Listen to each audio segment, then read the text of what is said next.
Okay first ನಾನು ಶಶಿ ಥರ ಮಾತಾಡೋದು ಲೆಕ್ಚರಿಗೆಲ್ಲ ನನಗೆ ಬೇಡ, ನಾನು ಚೆನ್ನಾಗಿ ಸೊ ನನಗೆ ಯಾಕೆ ಇದಾದ್ಮೇಲೆ ನಾನು ಈ ಫೀಲ್ಡಲ್ಲೇ ಹೋಗ್ಬೇಕು ಅಂತ ಕರೆಕ್ಟಾಗಿ ಇವಾಗಲೇ ನಿರ್ಧಾರ ಮಾಡ್ತೀನಿ. ಕ್ವಶನ್ ಏನಾಗಬೇಕು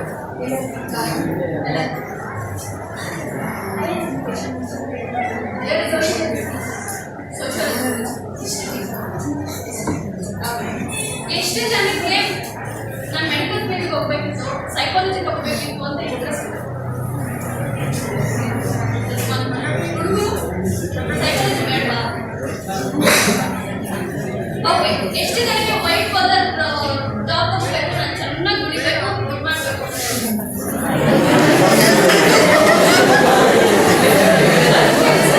ಹೆಂಗ ಓಕೆ, ವಿಡಿಯೋ ಮಾಡ್ತಾ ಇದ್ದೀನಿ. ಯಾಕೆ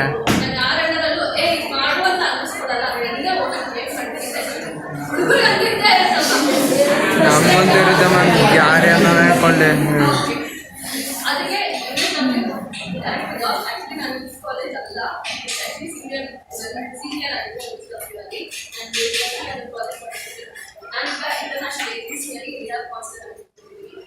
ಸೊ ನಾನು ಇಲ್ಲಿ ಹೇಳೋದಕ್ಕೆ ಇಷ್ಟಪಡೋದಂದ್ರೆ, ನೀವು ಹೈಯರ್ ಎಜುಕೇಶನ್ ಪ್ಲಾನ್ ಇದಾದ್ಮೇಲೆ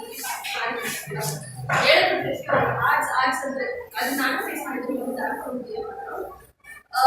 ಆರ್ಟ್ಸ್ ಅಂದ್ರೆ ಒಂಥರ ಕೊಡ್ತಾರೆ, ಸೈನ್ಸ್ ಕಾಮರ್ಸ್ ಇದೆ ಅಚೀವ್ಮೆಂಟ್ ಆಗಿದೆ. MSW ಬಂದರೆ ಆರ್ಟ್ಸಲ್ಲೂ ಇದೆ, ಅದು ಆ್ಯಂಡ್ ರಿಯಲಿ ನೀವು ಪ್ರೂವ್ ಮಾಡ್ಕೊಳ್ಳೋದು ಆ್ಯಂಡ್ ಇದರಲ್ಲಿ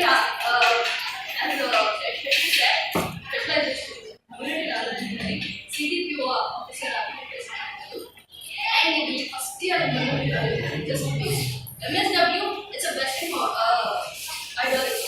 Alinda ಬಂದಿರೋ ಒಂದು ideology actually ಬೇರೆ ಸಿಸ್ಟಮ್ ಅವರು ಕೇಸ್ ಮಾಡ್ತಿದ್ರು. ಸೊ ಇದರಲ್ಲಿ ಒಬ್ಬೊಬ್ಬರನ್ನ ಓದೋಕ್ಕೆ ಸ್ಟಾರ್ಟ್ ಮಾಡ್ತಾರೆ. ಲೈಕ್ ಒಬ್ಬೊಬ್ಬರು ಮೆಂಟಾಲಿಟಿ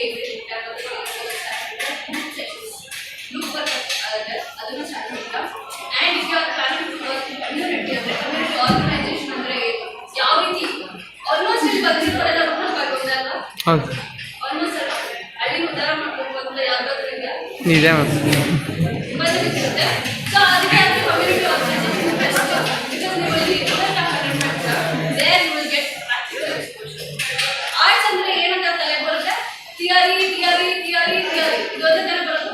ಪ್ರಾಕ್ಟಿಕಲ್ ಎಕ್ಸ್ಪೋಜರ್ ಯಾವ್ದಾದ್ರು ಗೊತ್ತಿದೆಯಾ? ಆರ್ಟ್ಸಲ್ಲಿ ಇದೆ ಅಂತ ಸೊ ಅದಕ್ಕೆ ಬಗ್ಗೆ. ಸೊ ನೆಕ್ಸ್ಟ್ ಪ್ರಾಕ್ಟಿಕಲ್ ಎಕ್ಸ್ಪೋಜರ್ ಅಂತ ನಿಮಗೆ ಕನ್ಕರೆಂಟ್ ಫೀಲ್ಡ್ ನೀವು ಪ್ರತಿ ಸೆಮ್ಮಲ್ಲೂ 2 ದಿನ ಇಲ್ಲೆಲ್ಲ ವಾರಕ್ಕೆ ಎಷ್ಟು ದಿನ ಕ್ಲಾಸ್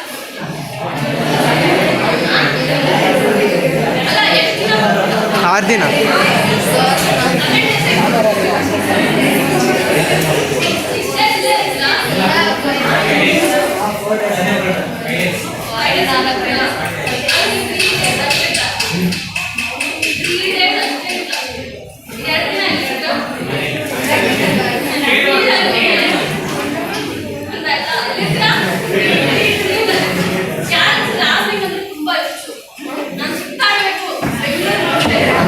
ಎಲ್ಲರೂ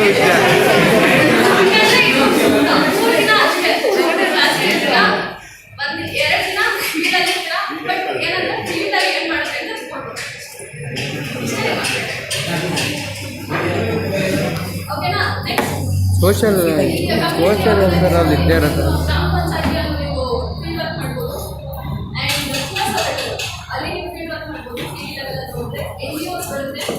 ಆಮೇಲೆ ಗೌರ್ಮೆಂಟ್ ಸೆಕ್ಟರ್ಗಳಲ್ಲಿ ಫೀಲ್ಡ್ ವರ್ಕ್ ಮಾಡ್ತೀವಿ. ಓಕೆನಾ? ನೆಕ್ಸ್ಟ್ ವೆಲ್ಫೇರ್ ಅಡ್ಮಿನಿಸ್ಟ್ರೇಷನ್ ಅನ್ನೋ ಪೇಪರ್ ಕೊಡ್ತೀವಿ. ಓಕೆನಾ? ಎಷ್ಟು ಜನ ಗೌರ್ಮೆಂಟ್ ಕೆಲಸನೇ ಬೇಕು, ನಾನು ಕಾಂಪಿಟೇಟಿವ್ ಎಕ್ಸಾಮ್ನ ಬರೀಬೇಕು ಅಂತ ಹೇಳ್ತೀವಿ. ಎಕ್ಸಾಮ್ ಬರೀಬೇಕು, ಸೊ ಆಕ್ಟ್ಗಳು, ಇಂಡಿಯನ್ ಕಾನ್ಸ್ಟಿಟ್ಯೂಷನ್ ಎಲ್ಲ ಕೂಡ ವೆಲ್ಫೇರ್ ಅಡ್ಮಿನಿಸ್ಟ್ರೇಷನ್. ಓಕೆನಾ? ನೀವು ಓದ್ತಾನೆ ಇರೋದಲ್ಲ, ಎಷ್ಟು ಜನ ಸೊಸೈಟಿಗೆ ಹೆಲ್ಪ್ ಮಾಡಬೇಕು, ನನ್ನಿಂದ ಒಂದು ಕಾಂಟ್ರಿಬ್ಯೂಷನ್ ಎಲ್ಲರಿಗೂ ಇದೆ ಮ್ಯಾಮ್.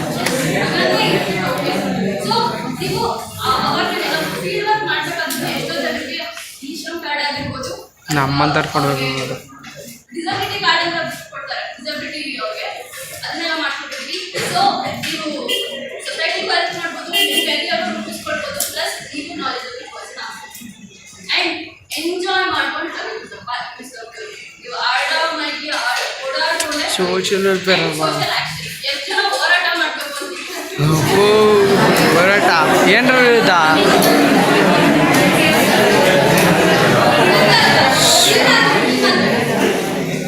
ಹೋರಾಟ ಮಾಡಬೇಕು ಅಂತ ಇದ್ರೆ ಫೆಮಿನಿಸಮ್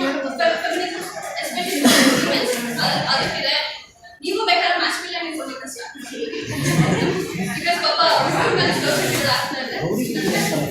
ಸೊ ಸ್ಟಾರ್ಟ್ ಮಾಡ್ಬೋದು. ನೀವು ಯಾವ ರೀತಿ ಹೋಗ್ಬೇಕು, ನೀವು ಯಾವ ರೀತಿ ಗೌರ್ಮೆಂಟ್ ಲೆವೆಲಲ್ಲಿ ನೀವು ಅಪ್ರೋಚ್ ಮಾಡಬೇಕು, ಪಾಲಿಸಿ ಮೇಕಿಂಗ್ ಲೆವೆಲಲ್ಲಿ ತಿಳ್ಕೋಬೇಕು, ಸೆಂಟ್ರಲ್ ಲೆವೆಲ್ ಗೌರ್ಮೆಂಟ್ ಮೀಟಿಂಗ್ ಹಾಕಬೇಕು ಅಂದರೆ it's best opportunity. And research work ಎಷ್ಟು ಜನ ಮಾಡಬೇಕು ಅಂತಿದ್ದಾರೆ? ನಾವು ಮಾತ್ರ ಮಾಡಲ್ಲ ಬಿಡು. 5 ರಿಸರ್ಚ್ ಓದಿದ್ದೀರಾ? ಓದ್ತಾ ಇದ್ದೀವಿ, ಅರ್ಥ ಅಂತೂ ಆಗಿಲ್ಲ. ಟೀಚರ್ ಪೇಪರ್ ಅರ್ಥ ಆಗಲ್ಲ. ಸೊ ರಿಸರ್ಚ್ ವರ್ಕ್ ಇಂಟ್ರೆಸ್ಟ್ ಇರೋಕೆ ನಿಜ ನೀವು ಈ ಲೆವೆಲಲ್ಲಿ ಇದ್ದಾಗ ಡಿಗ್ರಿ ಲೆವೆಲ್ ಇರ್ಬೋದು. ಸೊ ಈ ಲೆವೆಲಲ್ಲಿ ಇದ್ದಾಗ ರಿಸರ್ಚ್ ಬಟ್ ಒಂದು ಸ್ವಲ್ಪ ಲೆವೆಲ್ ಹೋದಾಗ ರಿಸರ್ಚ್ ಮಾಡ್ತಾ ಇದ್ದೀವಿ, ಅಗತ್ಯ ಇರುತ್ತೆ, ಆ ಒಂದು ಇಂಟ್ರೆಸ್ಟ್ ಸ್ಟಾರ್ಟ್ ಆಗಿರುತ್ತೆ. ಸೊ ಸ್ವಲ್ಪ ನೀವು ಹೈಯರ್ ಲೆವೆಲ್ ಹೋದಾಗ ಗೊತ್ತಾಗ್ತದೆ. ಸೊ ರಿಸರ್ಚ್ ಮಾಡೋಕೆ ಇದೊಂದು ಬೆಸ್ಟ್ ಆಪರ್ಚುನಿಟಿ. ನಿಮ್ಮ ಹತ್ರ ಡೇಟಾ ಇತ್ತು ಅಂದರೆ ನೀವೇ ಸಾಫ್ಟ್ವೇರ್ ನಿಜ ಕೋಟಿಗಟ್ಟಲೆ ದುಡಿಬೋದು. ರಿಸರ್ಚ್ ವರ್ಕ್ ಅಲ್ಲಿ ಡೇಟಾ ಇತ್ತು ನಿಮ್ಮ ಹತ್ರ ನಾಲೆಜ್ ಇದೆ ಅಂದರೆ ನೀವೇ ಕೋಟ್ಯಾಧಿಪತಿ. ನೀನೇ ಪ್ರಾಜೆಕ್ಟ್ಸ್ ತಗೊಳ್ಬೋದು, ಇಂಟರ್ನ್ಯಾಷನಲ್ ಲೆವೆಲಿಂದಲೂ ಪ್ರಾಜೆಕ್ಟ್ಸ್ ಕೊಡ್ತಾರೆ. ಜಸ್ಟ್ ನೀವು ನಿಮ್ಮ ಪ್ಲಾನ್ ಆಗಿರುತ್ತೆ. ಓಕೆ, ಇದು ರಿಸರ್ಚ್ ವರ್ಕ್ ಅಲ್ಲಿ ಬರುತ್ತೆ. ನೆಕ್ಸ್ಟ್ ಸ್ಪೆಷಲೈಸೇಷನ್ ಪಾರ್ಟ್, MBA ಮತ್ತೆ MSc ಸೈಕಾಲಜಿ. ಇವುಗಳು ಚೆನ್ನಾಗಿ ಕರ್ಕೊಂಡು ಕೊಡೋದು ಅಂದರೆ MSc, ಯಾಕಂದ್ರೆ ಅವ್ರಿಗೂ ನಮಗೂ ಅದರ ಐಡಿಯಾ ಮಾರ್ಕೆಟ್ ಅಂತಾರ. ಓಕೆನಾ? ಸೊ MBA ಅಲ್ಲಿ HR ಅಂತ ಇರ್ತಾರೆ, ಬಟ್ ನಮ್ಮ MBA ಅಲ್ಲಿ ಮೇಜರ್ ಆಗಿ ನಾವು ಕಾನ್ಸಂಟ್ರೇಟ್ ಮಾಡೋದು ಅಂದರೆ ಎಂಪ್ಲಾಯ್ಸ್, ಲೇಬರ್ ಲಾಸ್ ಹೊತ್ತಿಗೆ ಇಂಡಸ್ಟ್ರಿಯಲ್ ರಿಲೇಶನ್ಶಿಪ್. ಓಕೆನಾ? ಸೊ ಇದನ್ನ ನೀವು ತಿಳ್ಕೊಂಡಾಗ ಆರ್ಗನೈಸೇಷನ್ ಹೆಚ್ಚಿಸ್ಬೋದು. ಲೈಕ್ ಮ್ಯಾನೇಜ್ಮೆಂಟ್ ಲೆವೆಲಲ್ಲೂ ಇರ್ಬೋದು, ಎಂಪ್ಲಾಯಿ ಲೆವೆಲಲ್ಲೂ ಇರ್ಬೋದು. ಪ್ರತಿಯೊಬ್ಬ HR ನೀವು ಯಾರಾದ್ರೂ ನೋಡಿದ್ರೆ ಮ್ಯಾನೇಜ್ಮೆಂಟ್ ಲೆವೆಲಲ್ಲೇ ನೋಡಿರ್ತಾರೆ, ರೈಟ್? ಯಾರು ಎಂಪ್ಲಾಯೀಸ್ಗೆ ಈ ಥರ ಬೇಕು ಅಂತ ಯಾರು ಗೊತ್ತಿಲ್ಲ. ಸೊ ಆ ಒಂದು ಆಪರ್ಚುನಿಟಿ HR MSW ಅವ್ರಿಗೆ ಆ್ಯಂಡ್ MSc ಸೈಕಾಲಜಿ ಅವ್ರಿಗೆ ಮೇಜರ್ ಅವರು ಇವರು ಪ್ಯಾರಾಮೆಡಿಕಲ್ಸ್ ಬರ್ತೀವಿ.